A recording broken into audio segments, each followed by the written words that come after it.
જય શ્રી કૃષ્ણ, નમસ્કાર, પ્રણામ, સ્વાગત છે તમારું અમારી યુટ્યુબ ચેનલમાં।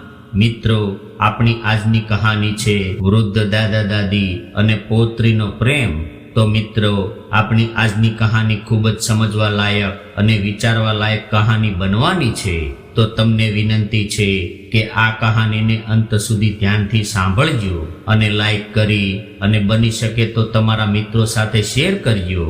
અને જો તમે આવી જ કહાની સાંભળવા માંગતા હોય તો આ ચેનલને અત્યારે જ સબસ્ક્રાઇબ કરી લેજો, જેથી અમારા આવનારા નવા વિડીયોની માહિતી તમારા સુધી સૌથી પહેલા પહોંચે। અને કોમેન્ટ બોક્સમાં સાચી શ્રદ્ધાથી હર હર મહાદેવ જરૂરથી લખી દેજો, જેથી ભગવાન ભોલેનાથની કૃપા આપણા સૌ પર નિરંતર બની રહે। તો મિત્રો, મારી એક વાત હંમેશા યાદ રાખજો કે જો કોઈ પુત્ર ધન સંપત્તિના નામે એમના માતા પિતાને તજી દે, તેનાથી મોટો દુરાચારી આ દુનિયામાં બીજું કોઈ નથી। એ ખુદ તેના માતા પિતા રૂપી પરમાત્માને તજી રહ્યો છે। તો મિત્રો, તમારો વધુ સમય ન લેતા ચાલો શરૂ કરીએ આજની કહાની। રેખાબેનના ઘરમાં આજે તેમના દીકરાની વહુએ સમોસા બનાવ્યા હતા અને રેખાબેનની પોતરી જ્યારે તેમની સ્કૂલેથી ભણીને ઘરે આવી ત્યારે તેની મમ્મીએ સમોસા બનાવેલા જોઈને તે ખૂબ જ રાજી થઈ ગઈ અને હરખમાં બોલી, મમ્મી, મને એક સમોસો આપો ને, હું મારી દાદીને પણ આપી આવું। તો તેની મમ્મી ગુસ્સે થઈને બોલી, મેં તને કેટલી વાર કહ્યું છે કે આ સમોસા પેલી ડોશી માટે નથી બનાવ્યા, અને તારે ખાવા હોય તો ચૂપચાપ ખાઈ લે, નહીંતર તને પણ પેલી ડોશીની સાથે રૂમમાં બંધ કરી દઈશ। તેની મમ્મીનો આવો ગુસ્સો જોઈને બિચારી માનસી ચૂપચાપ કશું બોલ્યા વિના ખાવાનું ખાવા માંડી। આ ઘરમાં તેની દાદીમાં સિવાય તેનું કોઈ દોસ્ત નહોતું, તેથી જ તે હંમેશા તેની દાદી સાથે રમતી હતી। માનસી તેના પિતાનું એકમાત્ર સંતાન હોવાથી તેની સાથે રમી શકે તેવું દાદી સિવાય બીજું કોઈ નહોતું, પરંતુ સારિકા તેને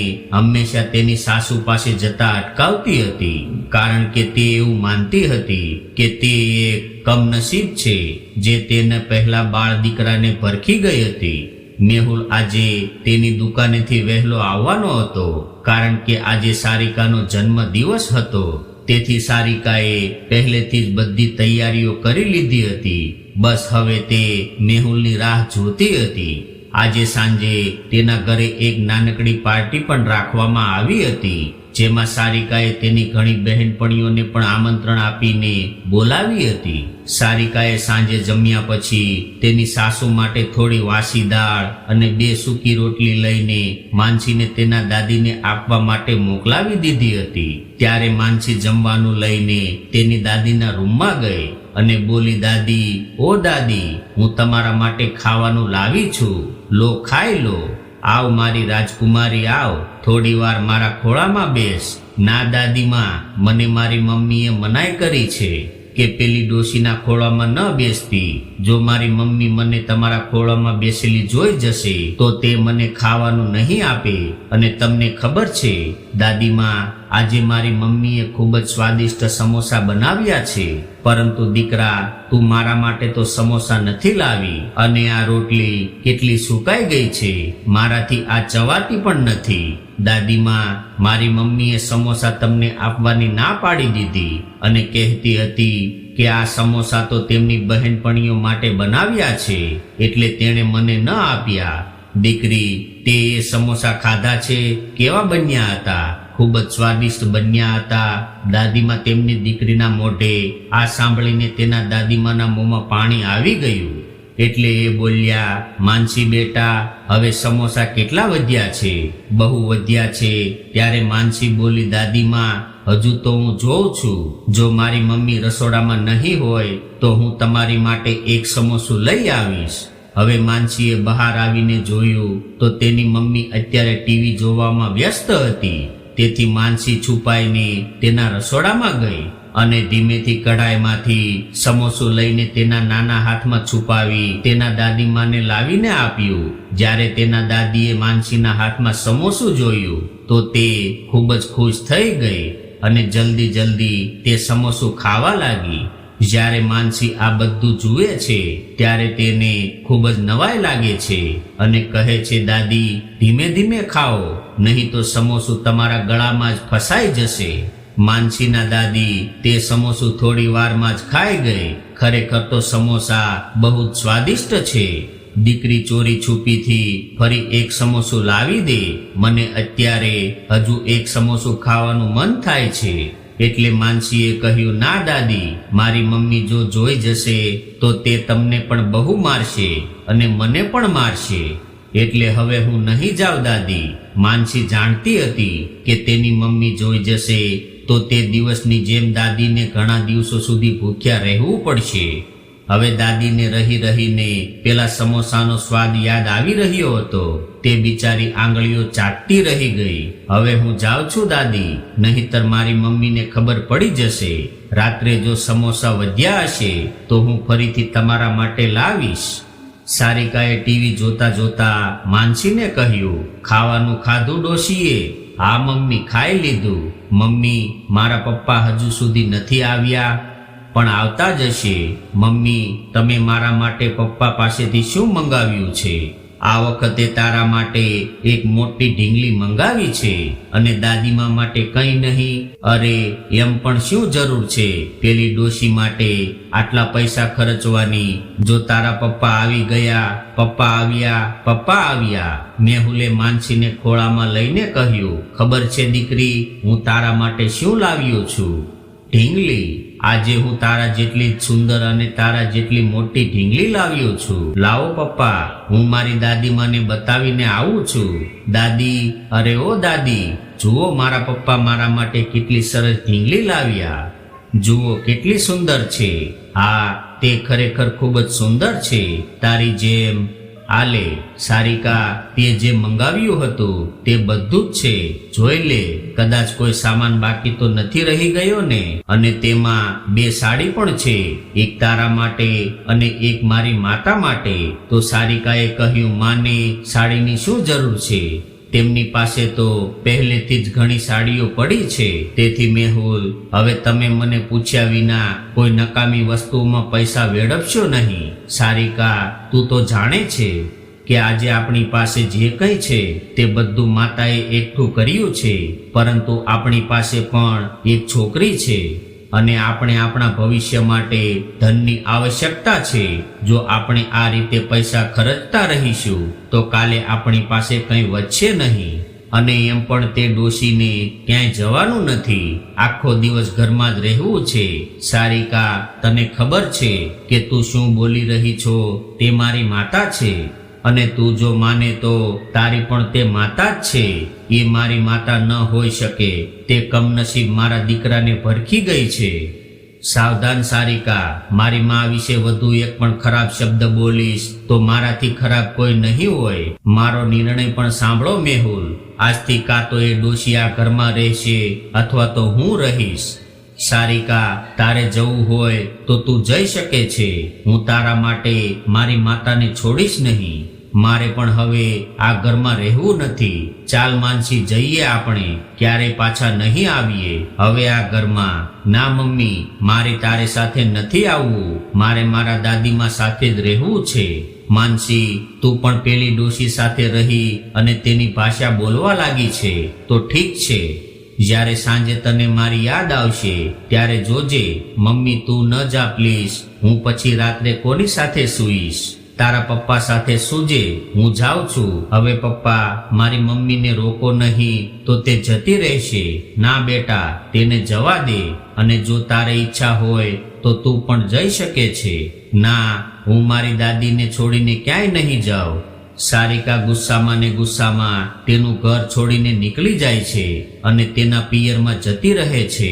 સારિકાને ગયાને આજે 2 દિવસ થઈ ગયા હતા. દાદીને જ્યારે આ વાતની ખબર પડી ત્યારે તેમણે 2 દિવસથી ખાવા પીવાનું પણ બંધ કરી દીધું હતું. સારિકા હંમેશા તેમને ખરું ખોટું કહેતી રહેતી. તે તેની સાસુને ખાવાનું પણ બરાબર નહોતી આપતી. તેમ છતાં પણ તેની સાસુ તેની ખૂબ ચિંતા કરતી હતી. તેણીને ખૂબ જ ખરાબ લાગ્યું અને તે સારિકાને તેનું ઘર છોડવાનું સૌથી મોટું કારણ એ હતું કે પોતાને માં નહોતી જોતી. મેહુલ પણ સારિકાના જવાથી ખૂબ જ દુઃખી હતો. તેને શું કરવું તે કંઈ સમજાતું નહોતું. તેણે ઘણીવાર સારિકાને ફોન પણ કર્યો, પરંતુ તેણે ફોન ઉપાડ્યો નહીં. આજે મેહુલ તેની બાલ્કનીમાં એકલો બેસીને વિચારી રહ્યો હતો કે સારિકા મારી સાથે આ બધું કેવી રીતે કરી શકે. એણે તો મને સાથે જીવવાનું અને મરવાનું વચન આપ્યું હતું. એ વિચારીને મેહુલ પોતાના ભૂતકાળની ગોદમાં ખોવાઈ ગયો. તેને તેના કોલેજના દિવસો યાદ આવવા લાગ્યા, જ્યારે તે સારિકાને પહેલીવાર મળ્યો હતો. તે કેટલી અજાણી અને અજનબી હતી. નિર્દોષ ચહેરો, હરણી જેવી આંખો અને તેનો શાંત સ્વભાવ. હંમેશા બીજા માટે જીવવાવાળી છોકરી. પહેલી વારમાં જ મેહુલ તેનામાં એવી રીતે ખોવાઈ ગયો હતો કે તેણે બધાની સામે પ્રપોઝ કરી દીધું, અને સારિકા પણ તેની હિંમત જોઈને તેને ના ન કહી શકી. તેમનું તે જીવન કેટલું સારું હતું. કોઈ દુઃખ નહોતું, કોઈ સમસ્યા નહોતી, કોઈનું દબાણ નહોતું. એકદમ આઝાદ પંછીની જેમ, જેનો કોઈ ના રસ્તો હોય કે કોઈ ના મંજિલ. તેને સારી રીતે યાદ છે, જ્યારે સારિકાના પિતાએ એકવાર સારિકાને મેહુલની સાથે જોઈ લીધી હતી, ત્યારે પણ તેમણે કહ્યું નહીં. તેણે સારિકાની પસંદગીને વધુ મહત્વ આપ્યું અને સારિકા અને મેહુલના લગ્ન કરાવી દીધા. પરંતુ આજે તેને કેમ એવું લાગ્યું કે તે એક શિકારીના તીરથી વિંધાયેલા પક્ષીની જેમ જમીન પર અનાથ પડ્યો હતો. ત્યારે અચાનક તેને તેની દીકરી માનસીનો અવાજ આવ્યો. તે કહી રહી હતી કે પપ્પા, અરે ઓ પપ્પા, મારી મમ્મીનો ફોન આવ્યો છે. એણે તમારી સાથે વાત કરવાનું કહ્યું છે. માનસીનો અવાજ સાંભળીને તે પોતાના સપનામાંથી બહાર આવ્યો. ત્યારે માનસી તેની સામે ફોન લઈને ઊભી હતી. મેહુલે ફોન ઉપાડ્યો અને સામેથી સારિકાનો અવાજ આવ્યો. હેલો મેહુલ, કેમ છો? હું ઠીક છું, તું કેમ છો? હા, હું પણ ઠીક છું. મેહુલ, મારે માનસીને જોઈએ છે. હું તેના વિના નથી રહી શકતી. કૃપા કરીને મને મારી પુત્રી આપી દો. ત્યારે મેહુલ બોલ્યો, તું પાછી આવતી રે સારિકા. તારા ઘરે જો તો ખરી, કેટલા સમયથી કોઈ તારી રાહ જોઈ રહ્યું છે. તારી અમે બધા રાહ જોઈએ છીએ. કૃપા કરીને તું પાછી આવતી રે. ના મેહુલ, હવે એ કદાચ શક્ય નથી. જ્યાં સુધી તમારી માં એ ઘરમાં રહેશે ત્યાં સુધી હું તે ઘરમાં પાછી નહીં આવું. હવે તમારે નક્કી કરવાનું છે કે તમારે કોણ જોઈએ છે, માં કે હું. અને હું કાલે માનસીને લેવા આવું છું. મોકલી દેશો ને મારી સાથે? હા, લઈ જા. તેને જો તે ખુશીથી આવવા માંગે તો એ તારી દીકરી છે. તે તારા સાથે વધુ ખુશ રહેશે. આટલું કહેતા તો મેહુલનું ગળું રૂંધાઈ ગયું. શબ્દો ક્યાં ખોવાઈ ગયા હતા એ ખબર નહીં. હવે તે ખૂબ જ ભાંગી પડ્યો હતો. તે ક્યારેય સારિકા વગર જીવવા માંગતો ન હતો અને તેની માતાને પણ તેનાથી અલગ થતી જોવા માંગતો ન હતો. તેના જીવનમાં એક એવી સાંજ થવા જઈ રહી હતી જેના પછી તેને સદીઓ પછી પણ કોઈ પ્રકાશ નજર નહોતો આવતો. હવે તેને નક્કી કરવાનું હતું કે તેને તેનું ભવિષ્ય જોઈએ છે કે તેનો ભૂતકાળ. એક તરફ ચહેરા પર કરચલીઓ સાથે તેની વૃદ્ધ માતા તેના પુત્ર પાસેથી કેટલી અધૂરી અપેક્ષાઓ લઈને બેઠી હતી, અને બીજી તરફ તેનું અપંગ ભવિષ્ય હતું. અને બીજે દિવસે તેની પ્રિય ઢીંગલી માનસીને સાથે લઈને તેની પત્ની છેવટે જતી રહી. અને જો તે કરે તો પણ શું કરે? ના તેની એકલી તેની માતા જોઈતી હતી કે ના પત્ની. એક સમય એવો હતો જ્યારે તેના જીવનમાં દૂર દૂર સુધી કોઈ દુઃખનું નામ નહોતું, પરંતુ ખબર નહીં તેના સુખી સંસાર ઉપર કોની નજર લાગી ગઈ હતી કે તેનું સુખી જીવન નરક કરતા પણ ખરાબ થઈ ગયું. અચાનક તે ઊભો થયો અને તેની માતાના રૂમ તરફ ગયો. તે માતાને કંઈ બોલે તે પહેલા જ તેની માતાએ કહ્યું, શું થયું બેટા? કોનો ફોન હતો? માં, સારિકાનો ફોન હતો. શું કહેતી હતી? તે પાછી આવી રહી છે?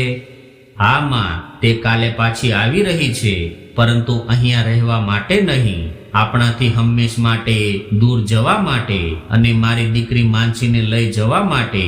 હવે છે તેણે સારિકા સાથે જે વાત થઈ હતી તે બધી વાત તેની માતાને જણાવી દીધી. ત્યારે ગરીબ વૃદ્ધ મહિલા, જેણે ક્યારેય વિચાર્યું ન હતું કે તેની પુત્રવધુ એટલી હદે વધશે કે તેને વૃદ્ધાશ્રમમાં જવાની નોબત આવશે. મેહુલની વાત સાંભળીને તેની માં બિચારી થોડી વાર ચૂપ થઈ ગઈ. આખરે તેણે તેના મનમાં નક્કી કર્યું કે તે વૃદ્ધાશ્રમમાં જશે, પરંતુ તેના દીકરા મેહુલ અને સારિકાને ક્યારેય અલગ નહીં થવા દે. તેની માતાના મોઢામાંથી આવા શબ્દો સાંભળીને મેહુલ શબ્દ થઈ ગયો. માતા, તું શું બોલે છે? તું તારું ઘર છોડીને વૃદ્ધાશ્રમમાં જઈને એક અનાથનું જીવન જીવીશ? હું આવું ક્યારેય નહીં થવા દઉં. શું તું સારિકા માટે તારું ઘર છોડીને જતી રહીશ? સારું થાત જો તે દિવસે મેં તારી વિરુદ્ધ જઈને સારિકા સાથે લગ્ન ન કર્યા હોત, તો કદાચ આ સ્થિતિ આજે આપણે ન આવી હોત. ના દીકરા, એવી કોઈ વાત નથી. સારિકા તો તારી ધર્મ પત્ની છે. તારે તેના વિશે આવી વાત ન કરવી જોઈએ. અને રહી વાત મારી, તો મારી પાસે હવે બહુ ઓછો સમય બચ્યો છે, જે હું વૃદ્ધાશ્રમમાં રહીને વિતાવી લઈશ. પરંતુ હજુ તારી પાસે આખી જિંદગી બાકી છે. મારા ગયા પછી સારિકા જ તારો સહારો હશે. અને એમ પણ હું ક્યાં દુનિયા છોડીને જાઉં છું.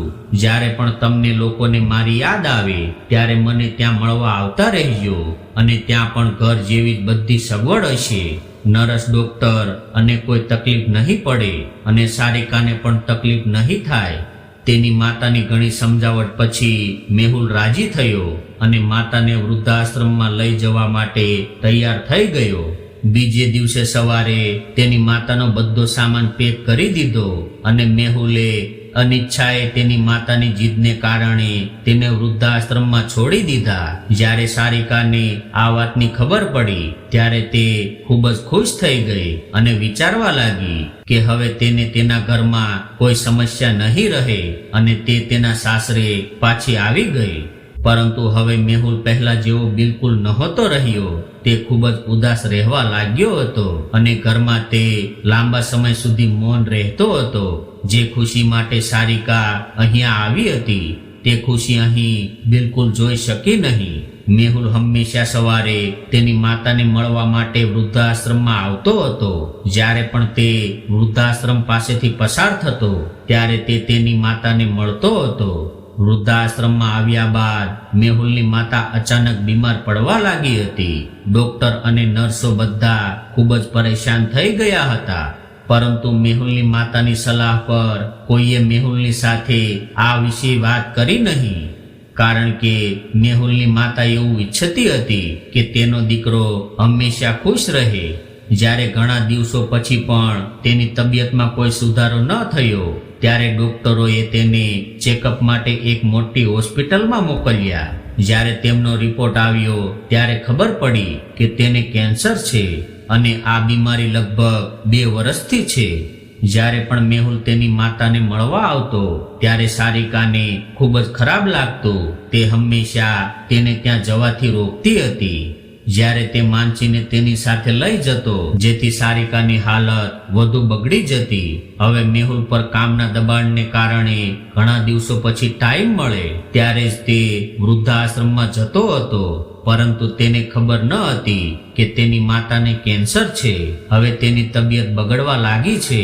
એક વખત મેહુલ ક્યાંક બહાર જતો હતો તેથી તેણે વિચાર્યું કે માતાને મળ્યા પછી બહાર જઈશ.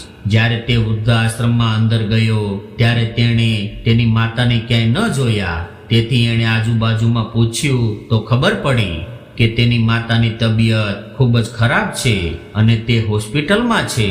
વૃદ્ધાશ્રમમાંથી હોસ્પિટલનું સરનામું લઈને તે જ્યારે હોસ્પિટલ પહોંચ્યો ત્યારે તેણે જોયું કે તેની માતાની તબિયત ખૂબ જ ખરાબ હતી. તેણે દવાના નશામાં મેહુલને ઓળખ્યો પણ નહીં. ત્યારે ડોક્ટરે મેહુલને કહ્યું કે હવે તેના જીવનના બહુ ઓછા દિવસો બાકી છે.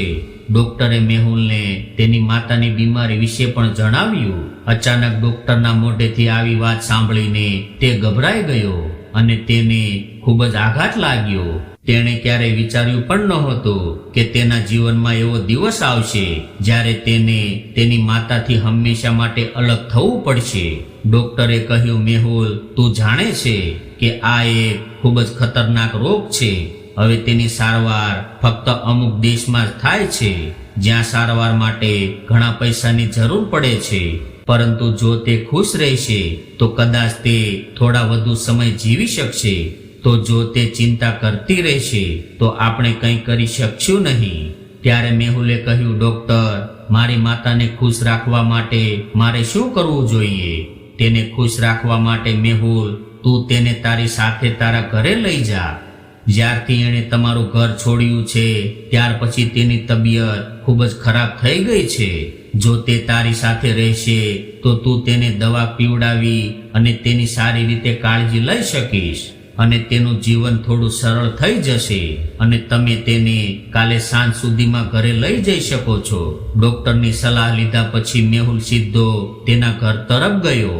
હવે તેને ફક્ત એક જ વ્યક્તિ દેખાતી હતી, તે હતી સારિકા.